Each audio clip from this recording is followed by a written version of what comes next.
Okay, Michelle, we have had mommy panels, we've had fashion panels, and now we've got our Royals panel here. We have former players, Royals Jim Eisenreich, Brian McRae, and pitcher Jamie Bluma are here with a look at this year's 2015 Kansas City Royals. Welcome to all of you. It is great to see your faces once again. I just love this time of year. The Royals are doing well. We get to see familiar faces like yours back on our television screens. But let's start with Johnny Cueto. And Jamie, let's start with you since you're a former Royals pitcher. What did you think about Johnny Baseball's performance last night? Awesome. Stepped up just like he did Game 5 against Houston. Couldn't have been happier, and first time of a complete game since Jack Morris back in the day. That's fantastic. I know. Brian, there's so much uncertainty with Johnny Cueto. We don't know, Ned kind of changed the pitching rotation here, and Johnny's going to probably pitch at home only, right? It looks that way, and I think that, for his comfort level and all that's been going on over the last month or so, probably pitching at home is the best thing for him.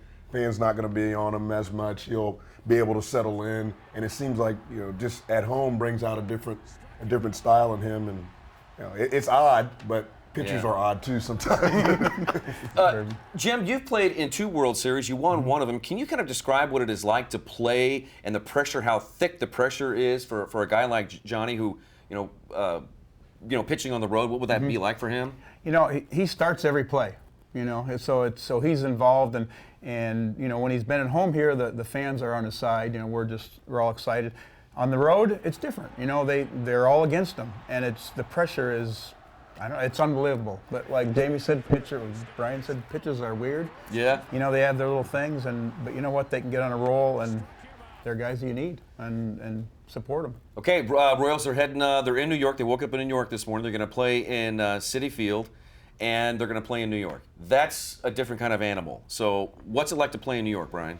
Played there for 3 years, and it's a different energy level there. The city, the region, it's about 10 to 15 million people in that region that around, and a lot of coverage, a lot of media coverage. As a young player, I wouldn't want to play there.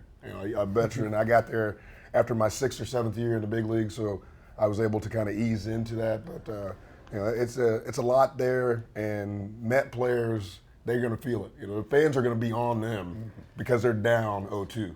Jimmy, you played for the Phillies, you played for the Marlins. That's where you won so you played on the National League Eastern Division. What are some of the fans going to be saying to the players when they're out there on the field? Whatever they can. Yeah, we can't mention some of those things. No, it is New York. The good thing though that the players, we're limited to the ballpark. In the hotel. Yeah. And you spend a lot of time at the ballpark. You have, playoff and World Series requirements, sign 100 dozen balls or something. And so, once you're inside the ballpark, it's the ballpark, and, New York's New York. So. All right, Jamie, next question for you. Yordano Ventura is going to make the start in game number 3. One thing I noticed the last time that he pitched in the American League Championship Series is that he started the game in the stretch. Did you notice that too in the ALCS? No. Why do you think Yordano made that change, and do you think he'll use that when he starts Game 3? It just simplifies everything. A lot of guys, if they get out of whack and too much is going on in the windup, you start in the stretch, it just simplifies everything, keeps your brain at rest. And I think maybe he'll start in the stretch in New York. A lot going on up there. He's got great stuff. You could go out and see him do exactly what Cueto did last night. If that makes him more comfortable, then start out of the stretch and get after it. All right, let's talk about Game 4 real quick, Brian, here. Chris Young, 6'10". He doesn't have a lot of velocity on his pitches, but he's got a weird angle that the hitters, like, when he's coming at him. He don't pick the ball up well. Yeah. So you can't look at his velocity as any type of barometer to what his stuff is going to do, because it looks like it's 95 or 96, even though it may be 85, 86, because he's so tall, and where he lets the ball go, the release point and all that, it's different than any other pitcher you're going to face. I think there's only 1 or 2 other guys that are that tall. So he has the ability with his height to do some things and get away with some pitches when he doesn't throw as hard. All right, lastly for you guys, Brian and Jim, you guys attended Children's Mercy. Tell us a little bit about the Starlight Fun Center at Children's Mercy Hospital. There were about 7 of us, I guess, yesterday, and just every year they Major League Baseball supports this. We go visit the hospital and some of the kids that are in the different levels of care, and it's a neat thing. You see the struggles that the families have, but you see the support of the hospital and Starlight, the foundation through Major League Baseball.